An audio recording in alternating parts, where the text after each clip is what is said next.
So in this video, we're going to learn that let's say you have a requirement for the client that on the front end you want to show these client logos. Now these logos needs to be uploaded in the backend in WordPress. Let's say they want you to upload it from customizer over here. So if they go to customizer, they would want you to create a logo section like this, and then over there they would want you to have an option to upload each of these logos. So how do we do that? So let's start.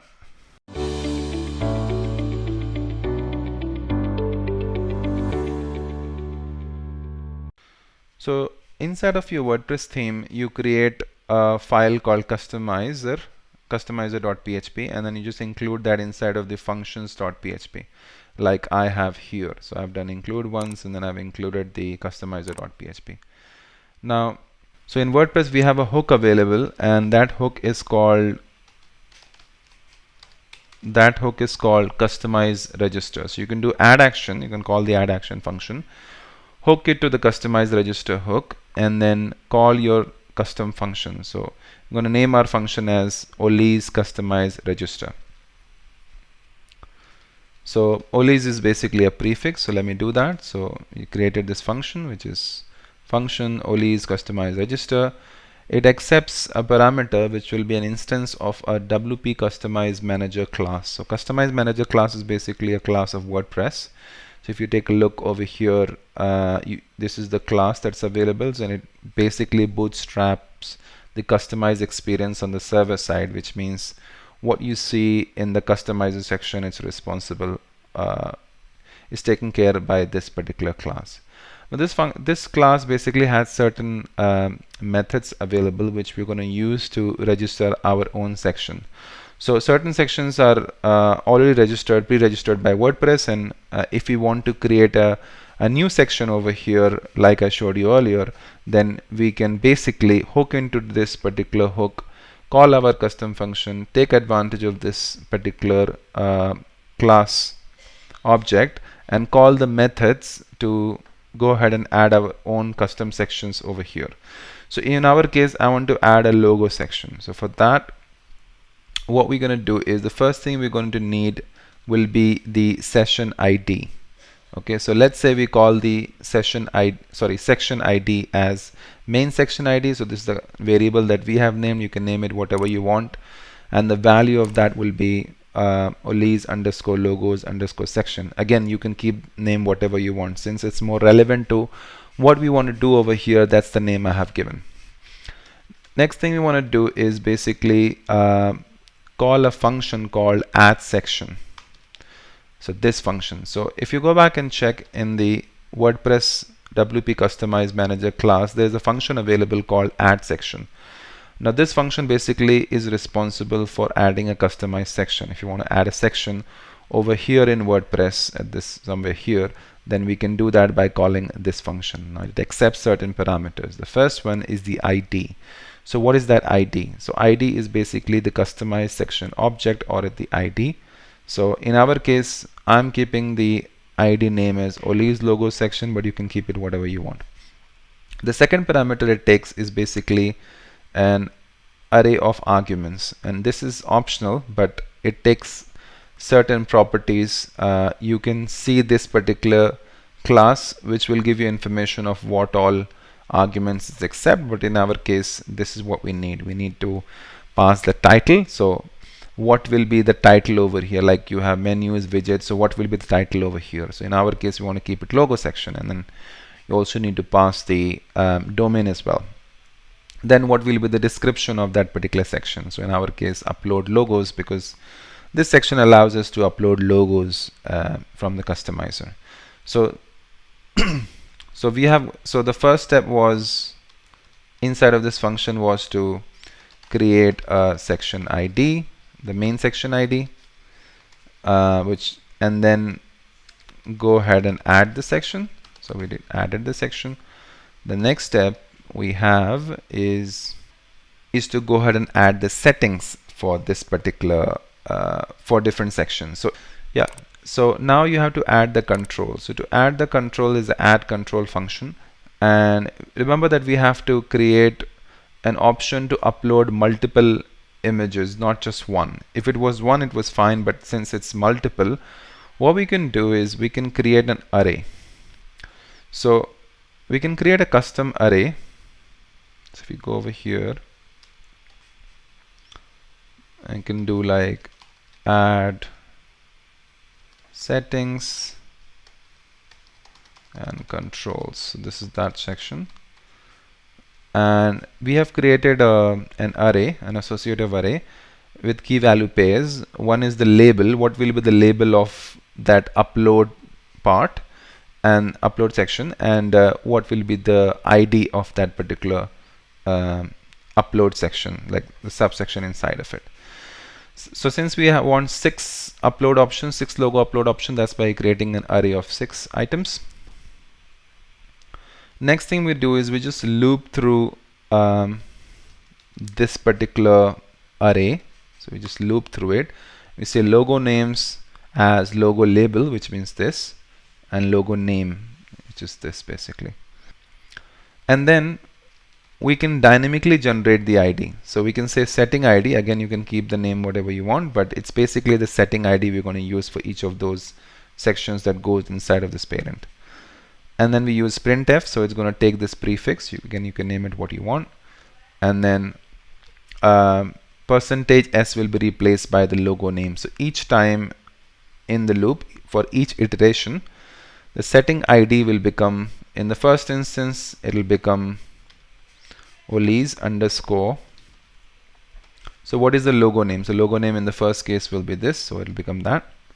And the second case, again, it will replace after Ollie's, which is this, is going to replace the %s with logo 2 in the second iteration of the loop, and so on and so forth. So you'll keep doing that until you have the last item in the array. Okay, so this way we are generating dynamic IDs for our section. Okay, next thing we're going to do is basically add the setting. So if you want to add the setting, you need to call the function called add setting, and again you can see there's a function of the WordPress Customize Manager class, and it takes the ID and optional argument. So we don't want to pass an argument, we just go with the ID.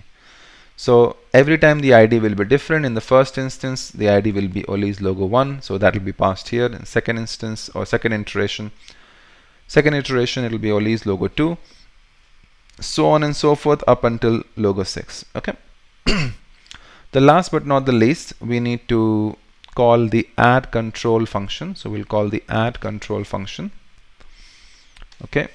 Again, add control function takes ID, and then it takes the arguments as well. So first we'll pass the ID. In this case, because we want to go ahead and have the upload option, so instead of passing the ID, we pass this whole instance of the WP customize image control. And if you take a look at this one, it basically, this is the WordPress class for image control, and it accepts the instance of the WP customize. It accepts the setting ID, which will be different in each iteration, and then it takes the label. So label, again, each time will be different. The first time it will be logo 1, second time logo 2, logo 3, logo 4, and up until logo 6. And then finally the domain name, and then you want the main section ID, which means under which main section you want to go ahead and add all of these controls. So you want to add it in the parent, which is this one, so that's why we pass the main section ID here. And then again, inside of setting, you put the setting ID. That's it. That's all you have to do. You save it, and then you go back, and then you refresh. Congratulations. Now you can see you've got everything here. You've got logo 1, logo 2, logo 3, logo 4, logo 5, all of that. So the function that we created, the function we use over here, add section, is responsible for creating the main section, which is this logo section. This is the title that is coming over here. As you can see, upload logos is the name that is showing over here as description, right?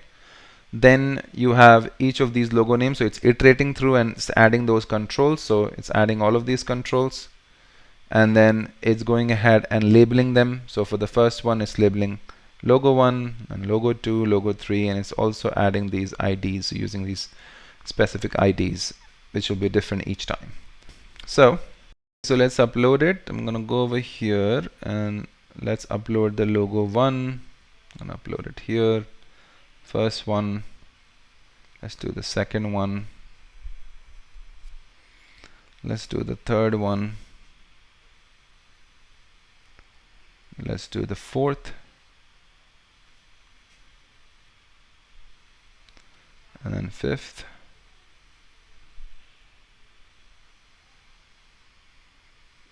And then let's repeat one of those. It's fine, so could repeat, and then publish it. So far we've got this registered. We've got this controls over here in the customizer, but what we also need to do is we need to show that in the front end as well, right? So how do we do that? So if you go back to the front end, I'm not going to go into the HTML side of things, since you can just go with that. So this is the place where we want to show it. I already have my HTML, so if I go over to template parts, and if I go to home and I go to our partners client, if I'm not wrong, yeah, partners client, I already have all of this information here, and I have the image as well, which means all I have to do is just loop through it. Okay, so I'm going to just keep minimizing this. There must be 6 of them. I'm going to get rid of 5. I'll just keep 1. And this is the place where I'm going to get the data. Okay. And the first thing we need is basically the setting ID. So what I'm going to do is just take this section, open a PHP tag, close it, paste this here, and then I'm going to say settings, setting IDs equal. So what are the setting IDs that we have available? So let's see. So we have logo 1. So I can directly use this. I mean, I don't have to use printf, to be honest. Here, or let's just go with the same approach. I think it's fine. So I'm going to copy this logo names. I don't need the label over here because we don't want to show anything in the front end in terms of the name of these. So I'll get rid of this logo 1, logo 2. We do need setting ID, but we don't need this label, because label was for the backend, right? So that's all we need, and then all I have to do is just loop through it first. So this is where I'm going to loop through. The first thing I'm going to do is say PHP tag, because the PHP we're going to write, and say for each logo names as logo name, and then inside of this I'll close and open PHP tag again, so I can write my HTML, paste it here, and then we have a function. First of all, I'm going to get the setting ID. So like I said, the setting ID will be different each time, so all I have to do is just copy paste from here. So every time it's just going to replace the S with that name, so that's going to be fine. And then the next thing we'll do is we'll say logo equals get theme mod, and then setting ID. And now if I do print the logo, let's see what we get. So go back, refresh. Yeah, there you go. So can you see that you actually getting the URL, each URL for each of them? That's exactly what we wanted. We don't want anything else. So we can call this logo URL because we're actually getting the URL. So we'll paste the URL here. And then what we also need to do is just check if whether or not the logo URL is empty, because what if they have not uploaded all of the logos? What if they uploaded only one of them? I don't want to unnecessarily show the content. That'll be like a bad practice. So what I'm going to do is I'll just check if oops, if not is empty, not is empty, sorry, my bad. Not empty. In PHP it's empty. In JavaScript is empty. I'm getting confused because throughout the day I was coding with JavaScript, so that's why. Okay, so if it's not empty, all I have to do here is just replace this URL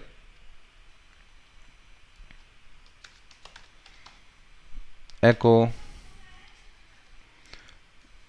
and then remember we have to escape the URL whenever you're using it, and that's it.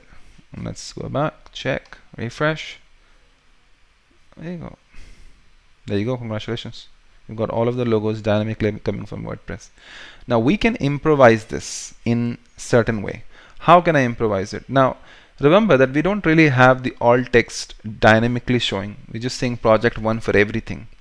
Now that's not good. You could be okay with this approach, but to be honest, if you want to improvise, what you could do is you could use the same approach which we were using here. So you could use these actually as your alt text, because we have to think about accessibility as well. The people who can't see the images, at least they'll be able to know what that is all about. So at least they'll know what that logo is. So what you could do is you could replace this again.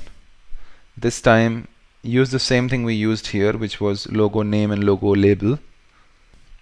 So replace this, and then now you can actually use the logo label here as your alt text. We'll say echo escape HTML logo label. So we took the advantage of that. So now if we refresh, nothing changes here in terms of visuals, but if you inspect element, you'll see that every time in the alt text you're seeing logo 1, then you're seeing the logo 2, and so on. And each time these logos are different. So this actually gives your client ability to control this from the customizer. So they can actually go back to the editor, they can actually go back to the customizer and just go ahead and change the logo. So let's say if I go back to the logo section again, I remove this one, like remove this one, use something else this time. I know I'm not going for logo, but I'm just putting this t-shirt. Okay, let's go for this logo, first one. Yeah. So let's say I put toga in the front and the first. You see that it already changed. You can actually see the preview of it here, which is pretty amazing, right? So congratulations, we built such a beautiful functionality today, where we have giving the editors an option to upload their logos, as many as they, I mean up to 6 maximum. And notice what happens if I remove one of them. See, it drops down and there is no empty HTML. So let me publish it and show you. If I refresh and if you do inspect, you'll notice that now we don't have any empty HTML. We only have 1, 2, 3, 4, 5. Reason for this is because we checked, and only if the logo URL is not empty, only then go ahead and show this particular element. Let me remove this empty style. Yeah. All right, perfect. Looks good.